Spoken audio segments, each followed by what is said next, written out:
পরে বেরিয়েছেন। ব্যাগের ভিতরে বাবা কিছু খেজুর আর আঙুর ঢুকিয়েছে। একটা ঘোড়া নিয়ে আপনার চলতে লেগেছে বাবা। চলতে চলতে বাবা একদিন নাই, দুদিন নাই, পরে বাবা 3 দিন সফর করেছে। হযরতে উজাইর আলাইহিস সালামের বাবাদের শরীরটা যেন বাবা ক্লান্ত হয়ে গেছে।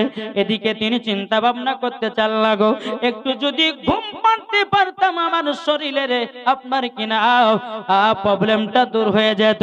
হযরতে উজাইর আলাইহিস সালাম তিনি কি করলেন বাবা, এক জায়গাতে বাবাজি একটা ঘোড়া, আপনার ঘোড়াটাকে গাছে বেঁধে দেওয়া হলো। হযরতে উজাইর আলাইহিস সালামের বাবাজি যে ব্যাগটা ছিল ওই ব্যাগটা নিয়ে বালিশ বানায়া সকাল বেলায় ঘুমিয়ে গেল।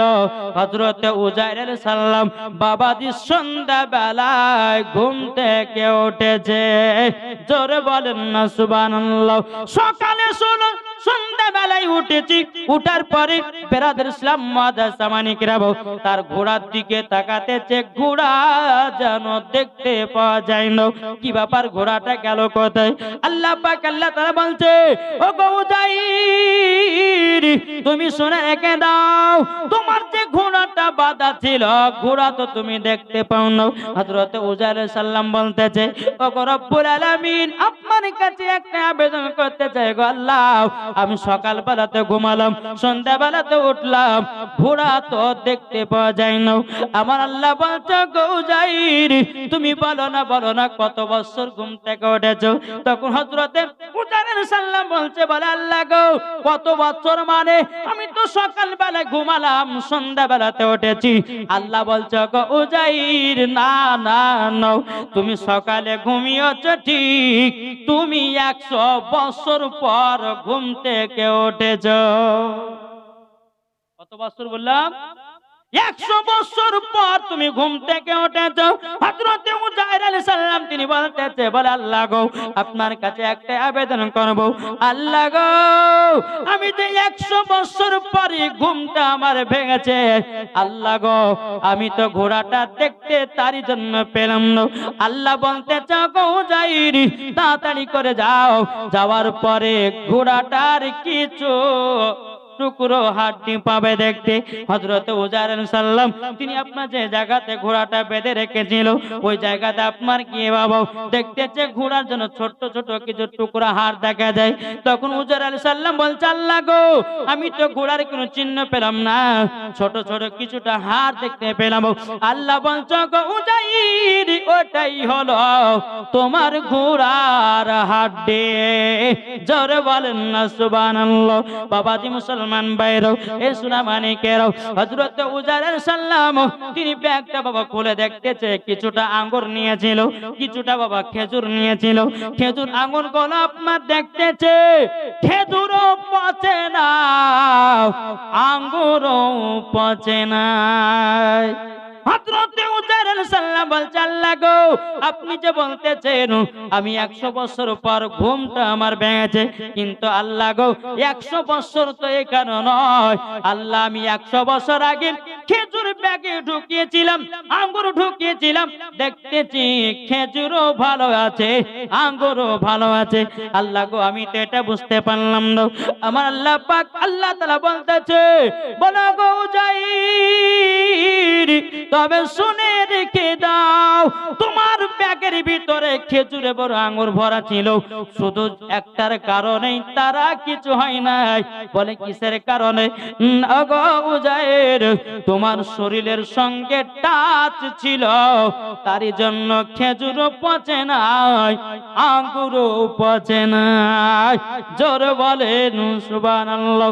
ওগো উজাইর শুধু তাই নয়, যদি তোমার সঙ্গে ঘোড়াটা টাচ লেগে থাকতো ঘোড়াও মরতো না। কিছু বুঝতে পারছেন? হযরত উজাইর আলাইহিস সালাম বলছে, আল্লাহ গো ওগো রব্বুল আলামিন, আমি যে এখন সফরে বেরাবো, আল্লাহ গো এখন তো আমার ঘোড়া নাই, কি করে সফর করব? আল্লাহ বলছো গো যেই জায়গাতে তুমি হাড্ডি গলে দেখেছো ওই জায়গাতে যাও, যাওয়ার পরে তোমার চোখের পানি 3 টোপা ফেলায়া দাও, অটোমেটিক আবারও ঘোড়া তৈয়ার হবে। জোর বলুন না সুবহানাল্লাহ। হযরতে উজাইর আলাইহিস সালাম তিনি বাবাজি এক পা দুপা করে আপনার চলতে গেল, চলতে চলতে যে হাড্ডিগুলো ছিল ওই হাড্ডিগুলোকে এক জায়গাতে একত্রিত করলো। হযরতে উজাইর আলাইহিস সালাম তিনি আপনার চোখের পানি যখন আপনার হাড্ডির উপর ফেলেছে, যেমন আপনার ফেলা আল্লাহর কি কুদরত, আবার ঘোড়া জিন্দা হয়ে গেছে। জোরে বলেন সুবহানাল্লাহ। তাইলে এখানে বোঝা গেল হযরতে উজাইর আলাইহিস সালাম সকালবেলা শুলো, সন্ধ্যাবেলা উঠতেছে। আল্লাহ বলছো গো উজাইর, তুমি 100 বছর পর ঘুম থেকে উঠেছো, উঠার পরে দেখতে ঘোড়া নাই, ব্যাগের ভিতরে খেজুরও আছে, আঙ্গুর বাবাজি আছে, পচে না সড়ে না গন্ধ হয় না। একটার কারণে নবীর সঙ্গে শরীরের টাচ ছিল, তারই জন্য বাবা আঙ্গুরও পচে নাই, খেজুরও বাদ হয় নাই। আমার আল্লাহ বলছো ও বান্দা বান্দিরা, সামান্য যদি খেজুর আর আঙ্গুর যদি নবীর শরীর মুবারকের সঙ্গে টাচ লাগে, যদি পৌঁছতে না পারে, ও বান্দা বান্দিরা তোমরা যদি নবীর সঙ্গে সম্পর্ক রাখতে চাও, তোমরা যদি ওলিদের সঙ্গে সম্পর্ক রাখতে চাও, তোমরা যদি আলেম ওলামার সঙ্গে সম্পর্ক রাখতে চাও, মরার পরে তোমাদের শরীরও পচবে না। আল্লাহু আকবার। ইয়া রাসূলুল্লাহ। বাবাজি মুসলমান ভাইরো, এ সোনা মানিকেরও, তাইলে বোঝা গেল বাবাজি ওলির মাধ্যম দিয়ে বাবাজি শরীর জিন্দা থাকে কি থাকে না? একটু জোরে বলেন না, থাকে না? ইনশাআল্লাহ থাকে। বাবাজি আলেম ওলামার সঙ্গে একটু মোহাব্বত রাখবেন, আল্লাহর ওলিদের সঙ্গে মোহাব্বত রাখবেন। নবী মুস্তাফা সাল্লাল্লাহু তাআলা আলাইহি সাল্লাম বলেছে, যারা আলেম ওলামাকে মোহাব্বত করবে তারা বাবাজি ওলিকে পাবে, যারা ওলিকে পেয়ে যাবে তারা নবীগণকে পাবে, যারা নবীগণকে পাবে তারা খোদাকে পাবে, যারা খোদাকে পেয়ে যাবে তার জন্য জান্নাত ওয়াজিব হবে। জোরে বলেন সুবহানাল্লাহ। তাই কবি বলতেছে, মদিনা মদিনা আশিকে মুমিনের ঠিকানা। জোরে বলেন মদিনা মদিনা আশিকে মুমিনের ঠিকানা। ও গো নবী দেখা দিও, ও গো নবী দেখা দিও, স্বপ্নে একবার দাও না। মদিনা মদিনা আশিকে মুমিনের ঠিকানা। মদিনা মদিনা আশিকে মুমিনের ঠিকানা। জালালউদ্দিন সুয়ুতী ৭৫ বার দেখল নবীজি, দেখার পরে তৃপ্তি তাহার পেল না। মদিনা মদিনা আশিকে মুমিনের ঠিকানা। জোরে বলেন বাবাজি সোনা মানিক। আসুন আল্লাহ পাক আল্লাহ তাআলা আমাদের সকলকে নবীজির আশিক নবীজির প্রেমিক যেন বানিয়ে নেয়। জোরে বলেন সুবহানাল্লাহ। আসুন বেরাদার ইসলাম, যেহেতু আমার মা বোনেরা আছে তাদের জন্য কিছু ওয়াজ নসিহত করতে হবে না, হবে না? কাল সকালবেলা হয়তো বলবে যে এমন মুলবিকে লিয়েছিল আমাদের লাগে কিছু বললেও না। বাবাজি মুসলমান সোনা মানিক, তাই আপনাদেরকে বলতে চাই যে মহিলারা আছে তাদের বিষয়ে কিছু বলতে হবে। যুবক ভাইদেরকে বলি যে আপনারাও এই জান্নাতি বাগানে বসে আছেন, আল্লাহ পাক আল্লাহ তাআলা যেন আমাদের সকলকে যেন জান্নাতি বলে কবুল করে নেয়। জোরে বলেন আল্লাহ ভাবিন। একবার দূর বলুন আল্লাহুম্মা সাল্লি আলা মাওলানা মুহাম্মদ ওয়া আলা আলি মাওলানা মুহাম্মদ সাল্লাল্লাহু তাআলা আলাইহি সাল্লাম। বাবাজি মুসলমান ভাইরাও, আমার আল্লাহ পাক আল্লাহ তাআলা বলতেছে, গো আমার বান্দা বান্দিরা, তোমরা দুই মুসলমানের মধ্যে একটা মুসলমান যদি হতে পারো, মরার পরে জান্নাতি জান্নাতি। জোরে বলেন না সুবহানাল্লাহ। এ বাবাজি মুসলমান ভাইরাও, মুসলমানদের মধ্যে ভাগ আছে না নাই বাবা? নাই মুসলমানদের মতের ভাগ আছে বেরাদর, একটা হলো হোসাইনি মুসলমান আর একটা হলো বাবা এজিদি মুসলমান। হোসাইনি মুসলমান হলো তারা বাবাজি যারা আহলে বায়াতকে মোহাব্বত করে, তারাই হলো হোসাইনি মুসলমান। আমার আল্লাহ পাক আল্লাহ তাআলা বলতেছে, এ বান্দা বান্দিরা মানলে পরে আবু বকর, না মানলে আবু জাহেল, মানলে পরে জান্নাতি, না মানলে পরে জাহান্নামী। সোজা সোজি ওয়াজ, ঠিক না? তবে আমার আল্লাহ বলছে বলে, বান্দা তোমরা যদি নবীর সঙ্গে যদি সম্পর্ক রাখতে চাও তো সর্বপ্রথম দরকার হচ্ছে নামাজ। কি বললাম? আচ্ছা বলুন তো কি নামাজ পড়ে, একটা হাত তুলে দেখান তো বাবুজি দেখি। নামাজ পড়েন না? নামাজ ছাড়া কি কোনো গতি আছে? চলুন বাবা দেখ, আপনাদেরকে একটা ঘটনা তুলে ধরি রে বাবা। একদিন আমার নবী মুস্তাফা মসজিদে নববীতে তিনি আপনার সাহাবীদের সম্মুখে বলতেছে, আসসালাতু মিফতাহুল জান্নাহ, নামাজ হলো জান্নাতের চাবি। কি গো, নামাজ হলো জান্নাতের চাবি। অনেকে সাহাবীরা আছে, ওই জায়গাতে একজন নবীর সাহাবী ছিল, তার নাম বাবাজি হযরতে আব্দুল্লাহ আনসারী। জোরে বলেন না সুবহানাল্লাহ। হযরতে আব্দুল্লাহ আনসারী তিনি বাবা এক পা দুপা করে দৌড়াতে দৌড়াতে গিয়ে বাবা বাড়ি থেকে বিবিকে বলতেছে, বিবি গো বিবি, আজকে রহমাতাল লিল আলামিন বলেছে আসসালাতু মিফতাহুল জান্নাহ, নামাজ হলো জান্নাতের চাবি। ও বিবি গো, আমাদেরকে আজ থেকে 5 ওয়াক্ত নামাজ পড়তে হবে। বেরাদুল ইসলাম মুআজ্জাজ সামানি কিরাম, স্বামী স্ত্রীতে বলতেছে, বলো গো আমার স্বামী, ঠিক আছে আজ থেকে 5 ওয়াক্ত নামাজ পড়বো। জোরে বলুন না সুবহানাল্লাহ।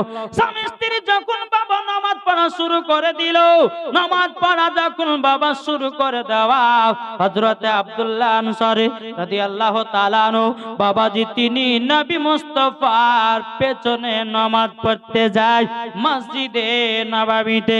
একদিন যায়, দুদিন যায়, 3 দিন যায়, সাহাবীরা আলাপ আলোচনা করতে লাগলো, ইয়া রাসূলুল্লাহ, ইয়া হাবিবাল্লাহ, নবী গো আব্দুল্লাহ আনসারী কি নামাজ পড়ে আমরা কিছুই বুঝি না। বলে কেন কেন? তখন আমার নবী সাহাবীরা বলতেছে, ইয়া রাসূলুল্লাহ, ইয়া হাবিবাল্লাহ, নবী গো আপনি যখন ডানে বামে যখন সালাম ফিরান, নবী গো কোনদিন দোয়া করে না।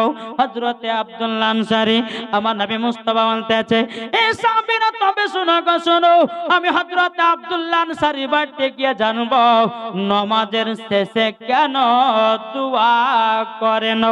বেরাদুল ইসলাম মুআজ্জাজ সামানি কিরাম, আমার নবী মুস্তাফা সাহেবে আওলাদ সাল্লাল্লাহু তাআলা আলাইহি সাল্লাম মসজিদে নববী থেকে বাবা এক পা দুপা করে যখন বাড়ি আসলেন, আসার পরে হযরতে আব্দুল্লাহ আনসারী বাড়িতে গেটের কাছে দাঁড়িয়ে গেল।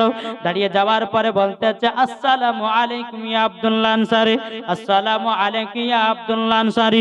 একবার নয় দুবার নয়, নবী আমার আব্দুল্লাহ আনসারীর গেটের কাছে বাবাজি 3 বার সালাম দিয়েছে, নবী আমার সালামে জবাব পাই নাই। আমার নবীজি তিনি আপনার আব্দুল্লাহ আনসারী বাড়ির গেট থেকে বাবাজি আবার মসজিদে নববীর দিকে রওনা দিয়েছে।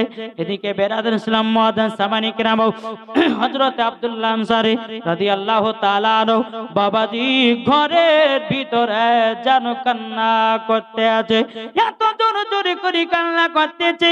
ও বিবি তাড়াতাড়ি করে নামাজ সমাপ্ত করো গো বিবি, আজকে দু জাহানের বাদশা আমার বাড়িতে এসেছিল, 3 বার সালাম দিয়েছে, আমি সালামের জবাব দিতে পারিনি। ও বিবি তাড়াতাড়ি করে নামাজ সমাপ্ত করো আর তোমার পরনের কাপড়টা দাও। বাবাজি হযরত আব্দুল্লাহ আনসারী বিবি আপনার পরনের কাপড়টা দিলেন। দেওয়ার পর হযরত আব্দুল্লাহ আনসারী রাদিয়াল্লাহু তাআলা আনহু তিনি আপনার কাপড়টা পরিধান করে বাবাজি গেট খুলে দেখতেছে আমার নবীজি বহু দূরে চলে গেছে।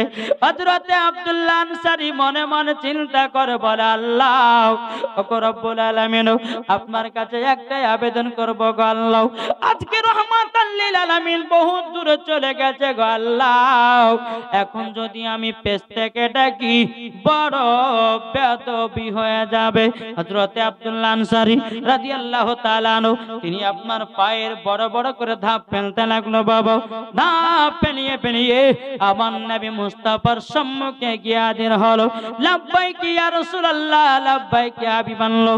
ওগো নবীজি, আপনি আমার বাড়িতে গেছিলেন, তিনবার সালাম দিয়েছেন, নবী গো আপনি সালামের জবাবটা পান নাই। ওগো দয়াল নবীজি, আমাকে ক্ষমা করে দেন। হযরত আব্দুল্লাহ আনসারী রাদিয়াল্লাহু তাআলা তিনি বলতেছে, ওগো নবীজি, আমার বেয়াদবিটা মাফ করে দেন। আমার নবী বলছো গো আব্দুল্লাহ আনসারী, তুমি নাকি মসজিদে নববীতে নামাজ পড়তে যাও, কিন্তু গো আব্দুল্লাহ আনসারী তুমি নাকি কোনোদিন দোয়া কেন করো না? বেরাদুল ইসলাম মুআজ্জিন সামানি কিরাম, হযরত আব্দুল্লাহ আনসারী রাদিয়াল্লাহু তাআলা আনহু আমার নবীকে বলছে, নবী গো আপনি আমার বাড়িতে একটু চলুন না, আপনাকে সব কিছু খুলে জানাতে চাই। আমার নবী মুস্তাফাকে এক পা দুপা করে হযরত আব্দুল্লাহ আনসারী বাড়িতে নিয়ে আসলেন। জোরে বলেন। নিয়ে আসার পরে বাবাজি আমার নবী মুস্তাফা বাড়ির ভিতরে প্রবেশ করেছে, তো হযরত আব্দুল্লাহ আনসারী বাড়ির ভিতরে বাবাজি একটা বিশাল বড় গর্ত করা আছে। আমার নবী যে বলতেছে, আব্দুল্লাহ আনসারী বাড়ির ভিতরে এত বড় গর্ত কেন?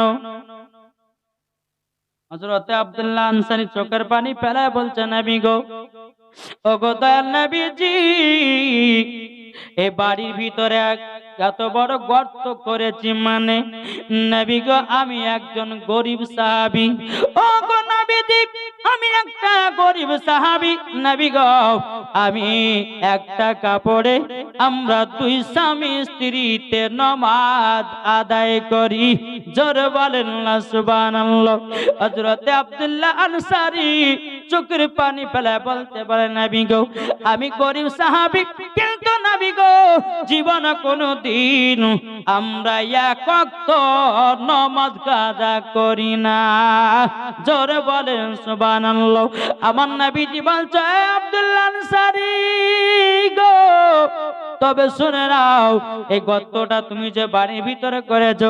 হযরত আব্দুল্লাহ আনসারী বলছেন, নবী গো আমি যখন মসজিদে নববীতে নামাজ পড়তে যাই, আমার বিবিকে এই গর্তের ভিতরে বসিয়ে রাখি। নবী গো আমি তখন মসজিদে নববীতে নামাজ পড়তে যাই, নবী গো আপনি ডানে বামে সালাম ফিরান। নবী গো আমি দোয়া করতে পারি না এই কারণের জন্য, যদি দোয়া করতে যাই গো নবী হয়তো আমার বিবির নামাজটা কাজা হয়ে যাবে। আমি তারই জন্য নবী গো কোনোদিন দোয়া করি না আমার বিবি নামাজ কাজা হয়ে যাবে বলে। জোরে বলেন না সুবহানাল্লাহ। তখন বলছেন, নবী গো আমি যখন মসজিদে নববী থেকে যখন বাড়তে আসি, আমার শরীর থেকে আমার কাপড়টা খুলে দিয়ে আমার বিবিকে পরিধান করাই, তখন আমার বিবির নামাজটা আদায় করে। ওগো নবী যে আমি তখন ওই গর্তের ভিতরে বসে থাকি গো নবী। আমার নবী বলছে, আব্দুল্লাহ আনসারী তবে শুনে রেখে দাও, শুনে রেখে দাও, তুমিও জান্নাতি, তোমার বিবিও জান্নাতি। জোরে বলেন সুবহানাল্লাহ। আর আজকালকার আমার মা বোনদের ঘরে হাজার হাজার কাপড় থাকতে বাবাজি এরা নামাজ পড়তে পারে না। কি গো ঠিক না? হাজার হাজার কাপড় থাকতে নামাজের বাহানা, জ্বর হয়েছে বিমার হয়েছে নামাজ পড়বো না।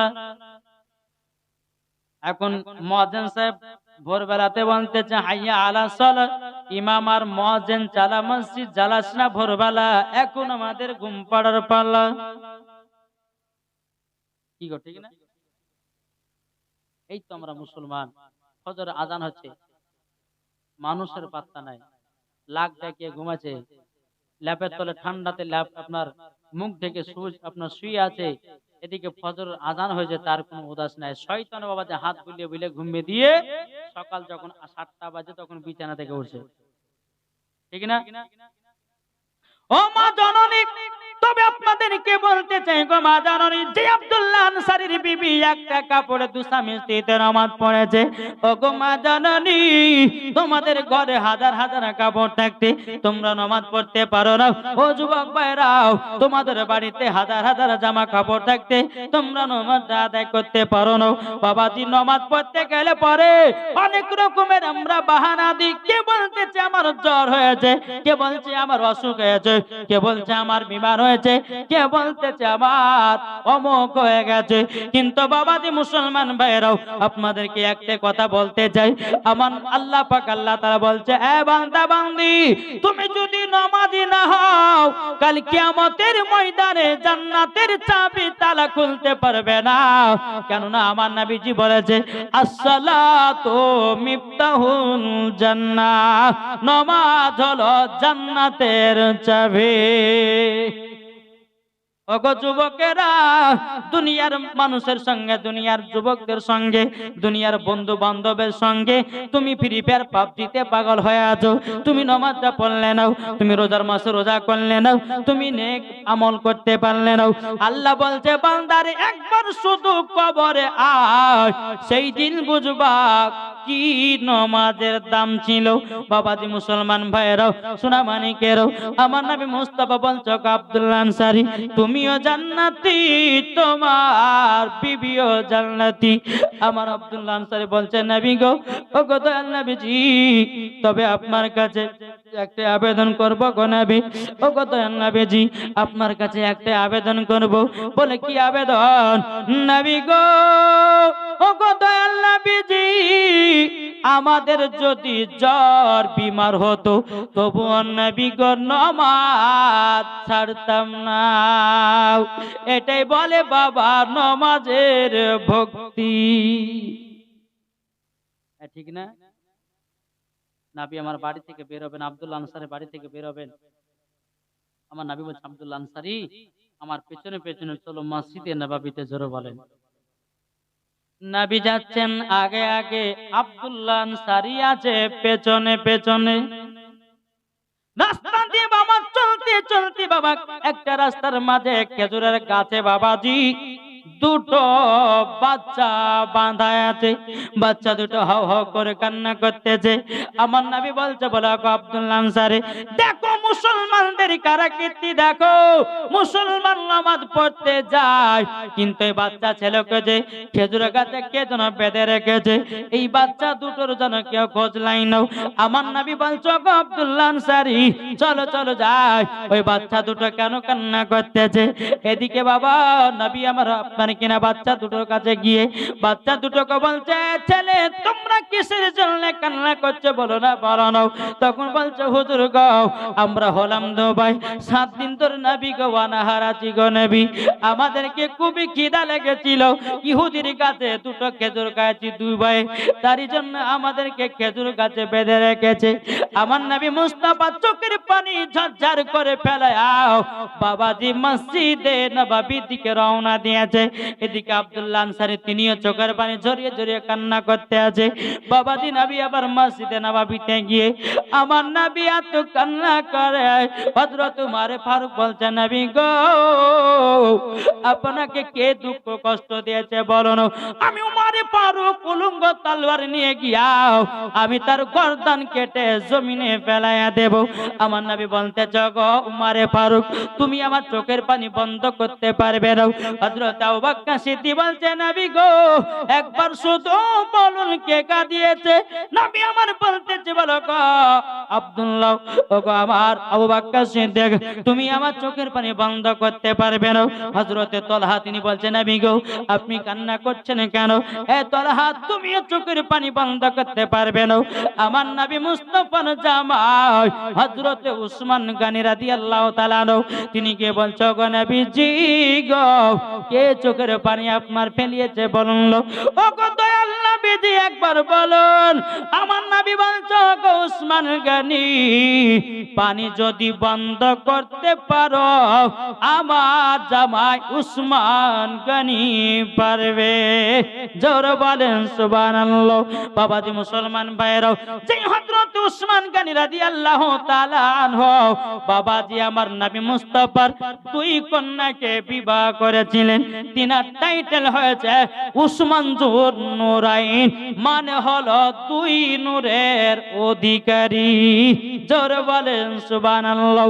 আবার নবী বলছে গো উসমান গানি তবে শুনে রেখে দাও, ও গো উসমান গানি যদি চোখের পানি আমার বন্ধ করতে যাও, ওই যে একটা খেজুরের গাছে দুটো বাচ্চা বাঁধা আছে, ওই বাচ্চা দুটোকে আমার কাছে যতক্ষণ হাজির না করবে আমার নবী বলতেছে আমার চোখের পানি বন্ধ হবে না। জোরে বলেন না সুবহানাল্লাহ। বাবাজি মুসলমান ভাইরাও, এই সোনা মানিকেরাও, হযরত উসমান গানি রাদিয়াল্লাহু তাআলা আনহু তিনি আপনার ইহুদির কাছে গেছে, যে ইহুদিটা বাচ্চা দুটোকে খেজুরের কাছে বাঁধে রেখেছে বাবা, ওই ইহুদির কাছে উসমান গানি গেতেছে। যাওয়ার পরে বলছো গো ইহুদি বলো বলো, যে গাছটা রাস্তার ধারে তোমার গাছে দুটো বাচ্চা বাঁধা আছে, আচ্ছা বলো না ওই খেজুরের গাছের দাম কত টাকা নিতে চাও? যখন বাবা যে কথা বলো, ইহুদিটা বলতেছে আমি গাছ বিক্রি করব না। ইহুদিটা বলছে আমি গাছ বিক্রি করব না। বলছে দিদি হবে, একটা গাছের বদলে যা চাইবা তাই দেব। কে বলছে? হযরতে উসমান গানি রাদিয়াল্লাহু তাআলা আনহু তিনি বলতেছে এই ইহুদি একটা গাছের পরিবর্তে যা চাইবে তোমাকে তাই দেব। ইহুদিটা মনে মনে চিন্তা করে এই সুযোগে যা চাইবো তাই পাবো, একটু চাইলি। ইহুদিটা যে চাইলি একবার, তখন ইহুদিটা বলছো গো উসমান গানি যে খেজুরের গাছে দুটো বাচ্চা বাঁধা আছে, ওই খেজুরের গাছটা যদি আমার কাছে কিনতে যাও, একটা খেজুরের গাছের পরিবর্তে তোমাকে 100টা খেজুরের গাছ দিতে হবে। বাবাজি মুসলমান ভাইরাও, হযরত উসমান গানি রাদিয়াল্লাহু তাআলা আনহু তিনি বলতেছে বলে যাও আমি তোমাকে 100টা খেজুরের গাছ দিয়ে দিলাম। জোরে বলেন সুবহানাল্লাহ। ইহুদিটা বলছো উসমান গানি একই কথাতে তুমি রাজি হয়ে গেলে কেন? তখন ইহুদিটা বলতেছে বলো উসমান গানি রাজি হলে কেন বলো? হযরত উসমান গানি রাদিয়াল্লাহু তাআলা আনহু তিনি বলতেছে বলে তুমি শুনে রেখে দাও, তুমি শুনে রেখে দাও আমার নবী মুস্তাফা চোখ মুবারকে যে পানি মুবারকটা বেরোতেছে, আমার জমি জায়গা টাকা পয়সা বাড়ি ঘর থেকে আমার নবী মুস্তাফার চোখ মুবারকের পানির দাম বেশি। জোরে বলেন সুবহানাল্লাহ। বেরাদুল ইসলাম মুআদ্দাস সামানি কিরাবাও, যখন বাবা 100টা খেজুরের গাছ দিয়ে দিল, একটা খেজুরের গাছের পরিবর্তে হযরত উসমান গানি রাদিয়াল্লাহু তাআলা আনহু তিনি বাবাজি বাচ্চা দুটোকে নিয়ে আমার নবীজির কাছে বাবা হাজির করেছে। রে বাবা আমার নবী বাচ্চা দুটোকে বলে বাচ্চারা কতদিন ধরে খাওনি বলো না? ওগো নবীজি 7 দিন ধরে খাইনি গো নবী। ওগো নবীজি 7 দিন ধরে আমরা দুবাই খাই নাই।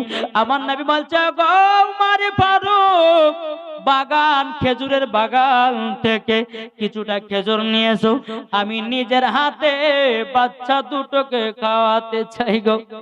ওগো উসমান গানি যাও খেজুরের ডালিটা তাড়াতাড়ি করে নিয়ে আসো। বাবাজি একজনই যখন খেজুর নিয়ে আসা হলো, আমার নবী মুস্তাফা নিজের হাত দিয়ে বাচ্চা দুটোকে বাবা খেজুর খাইয়ে দিতেছে। বাচ্চা দুটো চোখের পানি ঝরঝর করে ফেলিয়ে বলছেন নবী গো আপনার মত নবী দুনিয়ায় কেউ হবে না। যখন বাবা কথা বলা বাচ্চা দুটো যখন খেজুর খাওয়ার পরে আমার নবীজি বলতে চায় বাচ্চারাও বলো না তোমার আব্বা জানের নাম কি? যখন বাবা যে কথা বলেছে দোনো বাচ্চা হযরত বেরাদুল ইসলাম মুআদ্দাস সামানি কিরাম আব্দুল্লাহ আনসারীর দিকে বাবা টুক টুক টুক টুক করে তাকাচ্ছে। বাবা আব্দুল্লাহ আনসারী চোখের পানি ঝরে আল্লাহর কাছে দোয়া করছে আল্লাহ গো আজকে যদি এই বাচ্চাগুলো বাপের পরিচয় না দেয়, আমার নবী তো বড় দুঃখ পেয়ে যাবে।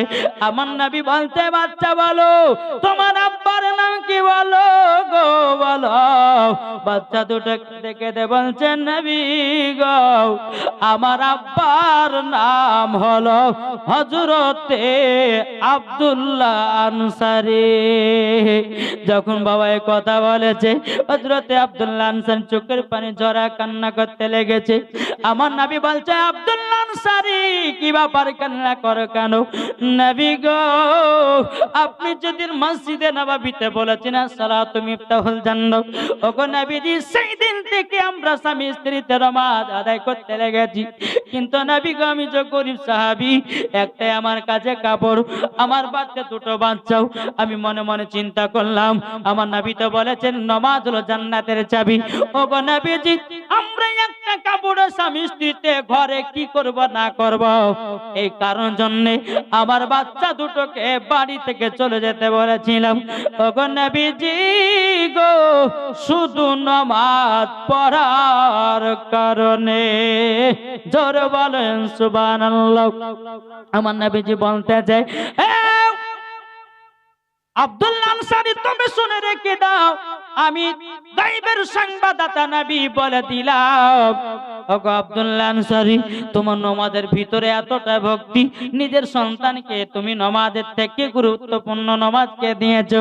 ওগো আব্দুল্লাহ আনসারী আমি নবী মুস্তাফা বলে দিলাম, তোমার দুই বেটা হলো জান্নাতি।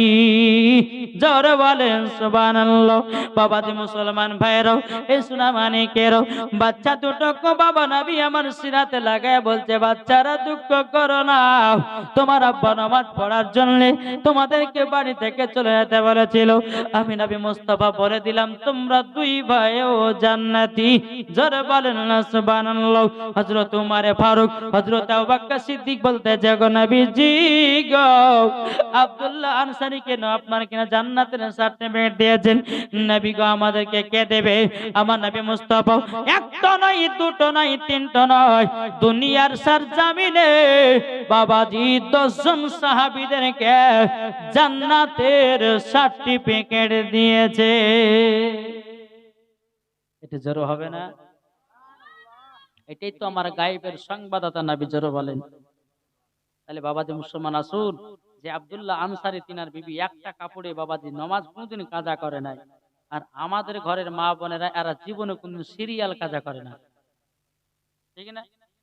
আজকে যদি কাজা হয় কালকে সকালবেলা সিরিয়াল দেখবে, তার লেগে সিরিয়াল দেখার পর তারপরে বাবাজি রান্না করবে কার সাথে? কি গো রান্না করবে? যতক্ষণ সিরিয়াল দেখানো হবে ততক্ষণ রান্না হবে না। এখন কালুর বাপ যদি বলে যে রান্না না হলে পরে তখন পিটবো, বলে বকো না। এখন আমি হচ্ছে বাড়ির মালিক, আমি যেটা বলবো সেটাই। এখন সাদ্দামের বাপ মনে মনে ভাবছে যে বেশি তর্ক করতে গেলে সারাদিন মানে খাবারও বন্ধ হবে, থাক থাক থাক যা করছো করুক, ও সিরিয়াল দেখে দেখুক, অসুবিধা কিছু নাই। কি গো ঠিক না? জি, আমি মায়েদেরকে বলতেছি, মা গো 5 ওয়াক্ত নামাজি হন, স্বামী স্ত্রীর মধ্যে ভালোবাসা মহব্বত রাখেন, ওই বাড়িতে আল্লাহর রহমত বর্ষিত হবে। জোরে বলুন সুবহানাল্লাহ। বাবাজি এখন বাড়িতে সবারই বাড়িতে বরকত কেন উঠে যাচ্ছে? উঠছে না? উঠছে না? বাড়িতে অসুখ, বাড়িতে ব্যারাম, বাড়িতে রোগী, যেহেতু বাড়িদের উদ্বোধনে জালসা হয়েছে, কিছু বাড়ির কথা বলি নাকি গো বাবাজি সোনামানিকের, যদি আপনার বাড়িতে যদি বরকত বাড়াতে চান বাবাজি ফজরের নামাজের পর আপনি সূরা ইয়াসিন তেলাওয়াত করবেন। আল্লাহ বলে ওই বাড়িতে আল্লাহর ফেরেশতা নাজিল হবে। আমার নবীজি বলতেছে, ওগো আমার উম্মত উম্মতানেরাও, তোমরা বাড়িকে কবর বানিয়ে দিও না, তোমরা বাড়িকে কবর বানায়া দিও না। যদি তোমাদের বাড়িতে শয়তানকে দূর করতে চাও, ফজরের নামাজের পর সূরা ইয়াসিন তেলাওয়াত করো, ফজরের নামাজের পর সূরা রহমান তেলাওয়াত করো, ফজরের নামাজের পর তুমি সূরা মুলক তেলাওয়াত করো। আল্লাহ বলতেছে ওই বাড়িতে আমি বরকতে ভরে দেব। জোরে বলুন না সুবহানাল্লাহ। আমার নবীজি বলতেছে, গো উম্মতানেরাও, তোমরা যদি বাড়িতে আরো বরকত বাড়াতে চাও সূরা ওয়াকিয়া তেলাওয়াত করো ঈশার নামাজের পর। আল্লাহ বলে তাকে আরো বড় লোক বানায়া দেব। জোর হবে না? আমরা তো পারি না পড়তে। এখন অনেকে মানুষ বলছে হুজুর আমি তো সূরা ইয়াসিন ডেইলি পড়ি। ডেইলি যদি পড়ো, যদি কাজ না হয় জানতে হবে তোমার ভিতরে কোনো ভুল আছে। হয় চুরি করে খাইছো, নাহলে চিটারি করে খাইছো, নাহলে সুদের টাকা খাইছো, নাহলে হারামের টাকা খাইছো। কেন কাজ হবে না? আল্লাহর কোরআন যেই বাবা দিয়ে আমল করেছে সেই বাবা বুঝেছে আল্লাহর কোরআনের পাওয়ার কত। ঠিক না? একজন বেধর্মী, এই মা খালা চিল্লাচিল্লি করে না মা, একজন বেধর্মী মহিলা জালসা শুনতে এসেছে। তো মাওলানা সাহেব বলেছে বিসমিল্লাহর যে আমল করবে, বিসমিল্লাহর যে আমল করবে তার বাড়িতে বরকত হবে। ওই বেধর্মী মহিলাটা বাবাজি কি করেছে, বাড়িতে গেছে, বেধর্মী মহিলাটা মাথা আঁচড়ায় তো বিসমিল্লাহ, ঝাড় দেয় তো বিসমিল্লাহ, ভাত রান্না করে তো বিসমিল্লাহ, মানে যেই কাজ করুক না কেন বিসমিল্লাহ জীবনে কোনোদিন ছাড়ে না। কোন ঘরের কথা বলছে? বেধর্মী মহিলা, মুসলমানের ঘরের মহিলা, বেধর্মী একজন মহিলা বিসমিল্লাহর আমল করতে আছে বাবাজি। এই মহিলার আব্বা মা যখন জেনে নিল কি ব্যাপার, আমার পিটি মুসলমানদের বিসমিল্লাহর আমল কেন করতেছে, গিয়ে বলতেছে বেটি রে এটা তো আমাদের বেদ কোরআনের নয়, এটা হলো মুসলমানদের কোরআনের বিসমিল্লাহর আমল। তুমি কেন এই বিসমিল্লাহর আমল করতে আছো? বেটি তোমাকে ছেড়ে দিতে হবে। যদি তুমি না ছেড়ে দাও আমাদেরকে সমাজ থেকে বের করে দেবে, আমাদেরকে সমাজ থেকে দরখাস্ত করে দেবে। এই বেটি তোমাকে বিসমিল্লাহর আমল ছাড়তে হবে। বেধর্মী মহিলাটা বলছে বলে আব্বা গো আমি বিসমিল্লাহর আমল ছাড়বো না। বাবাজি মুসলমান ভাইরাও, এ সোনা মানিকেরাও, এদিকে মহিলার আব্বা মা বিসমিল্লাহ ছুটাবার জন্য এত চেষ্টা চালায় রে বাবা, মহিলাটা কোনোদিন আপনার বিসমিল্লাহর আমল ছাড়ে না বাবা। এরকম ভাবে একদিন দুদিন তিন দিন করে যেতে যেতে বাবা স্বামী স্ত্রী রাত্রে বেলায় বাবা বিছানাতে শুয়ে শুয়ে ভাবতেছে, বলো গো শুনে নাও আমাদের বিটি মুসলমানদের কোরআনের বিসমিল্লাহর আমল করতে আছে। আচ্ছা বলো না তাহলে কি করা যায়? আপনার স্বামী স্ত্রীদের মধ্যে আপনার রাত্রে বেলা যুক্তি করতে আছে। বলতেছে বলে শোনো বিটিটাকে দুনিয়া থেকে বিদায় করে দিতে হবে, যদি বিদায় না করি তো আমাদেরকে সমাজ থেকে বাইর করে দেবে, দরকার নাই বিটিটাকে আমরা মেরে ফেলবো। তখন বাবাজি ওই মহিলার আব্বাটা মনে মনে চিন্তা করে কি করে একে মারা যায়, কিভাবে মারা যায়, কিভাবে মারতে পারা যায়। বাবাজি স্বামী স্ত্রীর মধ্যে আলাপ আলোচনা চলতেছে, এদিকে স্বামী বলতেছে বলো গো বিবি তবে এক কাজ করো, সকাল বেলাতে আমার হাতের আংটি আমার বিটির হাতে দেব। যখন বিটির হাতে দেওয়া হবে যে কোনো একটা জায়গাতে রাখবে, আমরা গভীর রাত্রিতে উঠে এই আংটিটা গঙ্গাতে ফেলে দেব। সকাল বেলাতে চাইবো জীবনে কোনোদিন দিতে পারবে না। আমরা বিটিকে মারতে মারতে মারতে আমরা তাকে দুনিয়া থেকে বিদায় করে দেব। মা বলতেছে ঠিক আছে তাই করো। আমি স্ত্রীর মধ্যে যুক্তি হয়ে গেল যে বিটিকে এইরকম ভাবে মারবো। সকাল হলো তো একটা আংটি নিয়ে বলছে বিটি কাছে, বেটি এই আংটিটা রেখে দাও। বিটিটা আংটিটা নিয়ে একটা কোঠার উপরে বিসমিল্লাহ বলে রেখে দিয়েছে। রেখে দেওয়ার পরে সারাদিন মান চলে গেল। গভীর রাত্রিতে স্বামী স্ত্রী উঠে তার বিটিকে যে আংটিটা দিয়েছিল ওই আংটিটা কোঠা থেকে নিয়ে বাবাজি গঙ্গাতে পাক মেরে ফেলে দিয়েছে। সকালবেলা চাহাবা দিতে পারবেন উনি মায়ের ওকে শুরু করব। যখন বেরাদান ইসলাম মুআজ্জাজ সামানিকের গভীর রাত্রিতে ওঠে বাবা আংটিটা নিয়ে গঙ্গাতে আপনার ফেলাইয়া দিয়েছে। ফেলাইয়া দেওয়ার পরে এখন সকাল হলো, সকাল হওয়ার পরে স্বামী স্ত্রীতে বলতেছে এক কাজ কর আজকে বিটিকে মেরে ফেলবো, ওকে একটু ভালো মন্দ খাইয়ে দি তারপরে ওকে মেরে ফেলবো। বেরাদান ইসলাম মুআজ্জাজ সামানিকের এদিকে বাপ গাছে বাজারে যাওয়ার পরে বিশাল বড় একটা মাছ নিয়ে এসেছে। মাছ নিয়ে আসার পরে তার বিটিকে বলছে বিটি গো এই মাছটা সুন্দর করে বাছাই করে তুমি রান্না করো, আজকে আমরা সবাই মিলে একসাথে খাবো। এদিকে আপনার তিনার বিনিরা কি করেছে, যখন বাবা বটি দিয়া মাছটাকে কাটবে, বিসমিল্লাহ বলে কেটেছে, আল্লাহর কি কুদরত, বাবাজি মাছের পেটের ভিতরে ওই আংটিটা পাওয়া যায়। জোরে বলে